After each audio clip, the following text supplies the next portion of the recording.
Hello friends, welcome to my new video on English literature. Friends, today we are going to talk about Midnight's Children by Salman Rushdie. आज हम बात करते हैं मध्य रात्रि के बच्चे यानी कि मिडनाइट चिल्ड्रन, जो सलमान रुश्दी के द्वारा लिखी गई किताब है। सलमान रुश्दी मिडनाइट चिल्ड्रन, जो कि 1981 में लिखी गई थी, is one of the most celebrated novel in post colonial literature.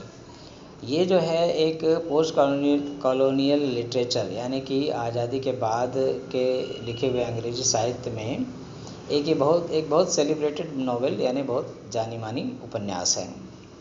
The novel won the prestigious Booker prize and is regarded as a landmark work of modern Indian fiction. इस उपन्यास को जो है एक सम्मानीय पुरस्कार बुकर प्राइज़ मिला था और ये जो है एक मील का पत्थर साबित होती है आधुनिक अंग्रेजी भारतीय उपन्यासों में। The story is narrated by Salim Sinai. ये कहानी जो मिडनाइट चिल्ड्रन की है वो सलीम सिनाई के द्वारा सुनाई जाती है उपन्यास में। Who is born at the exact moment of India's independence on 15 अगस्त 1947, जिसका जन्म जो है वो उसी समय हुआ है जब भारत को आज़ादी मिली यानी मध्य रात्रि में 15 अगस्त 1947 को। Salim discovers that he has a telepathic connection with other children born in the first hour of independence. तो सलीम को ये पता चलता है कि उसके पास एक ऐसी शक्ति है, टेलीपैथिक शक्ति, यानी दूर से सुनने की या देखने की, समझने की शक्ति, उन बच्चों के साथ जुड़ी हुई है जो मध्य रात्रि में, इंडिपेंडेंस की मध्य रात्रि में पैदा हुए हैं। Known as the midnight children, जिनको कि मिडनाइट चिल्ड्रन कहा गया है।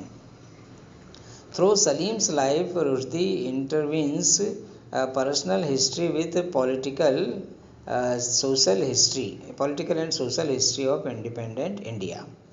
तो इस सलीम के जीवन के जरिए रुश्दी जो है वो कहानी बुनते हैं व्यक्तिगत इतिहास और राजनीतिक और सामाजिक इतिहास की कहानी, जो कि स्वतंत्र भारत की कहानी है। The novel is famous for its use of magical realism.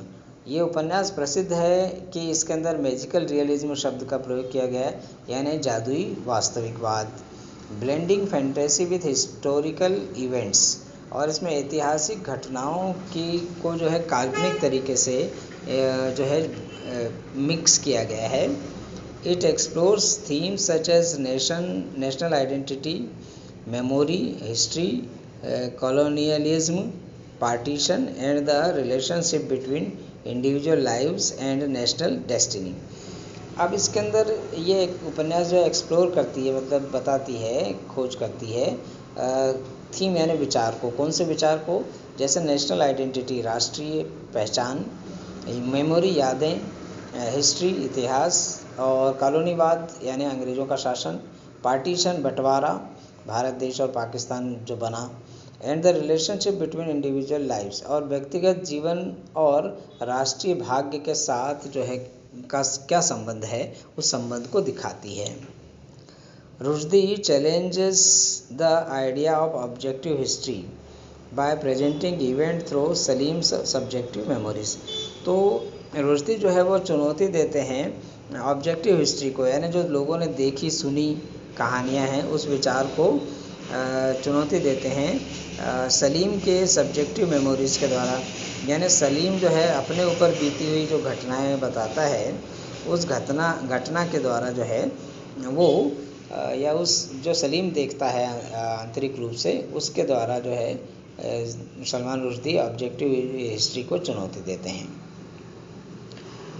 अब आगे इसमें क्या है कि midnight children is considered a major post colonial text book. ये एक कॉलोनीवाद के समाप्त होने के बाद का एक इम्पॉर्टेंट किताब है Midnight Children, because it examines the complexity of Indian nationhood and lasting effect of colonial rule. क्योंकि यह जांच करता है उस जटिलता को जो भारतीय राष्ट्रवाद और कॉलोनीवाद के समाप्त होने के इफ़ेक्ट को अध्ययन करता है। वो इसमें दिखाया गया है।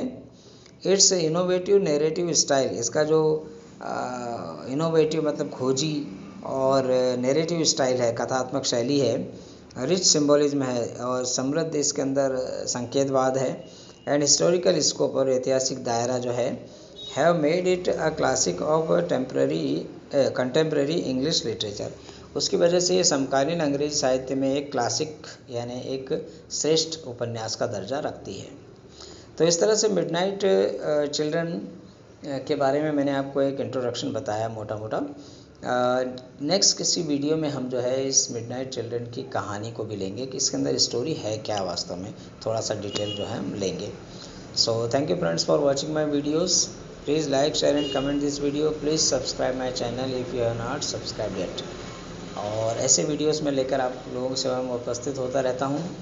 प्लीज़ इसको शेयर करें, अपने फ्रेंड्स को बताएं और इंग्लिश लिटरेचर के स्टूडेंट्स को बताएं। Thank you.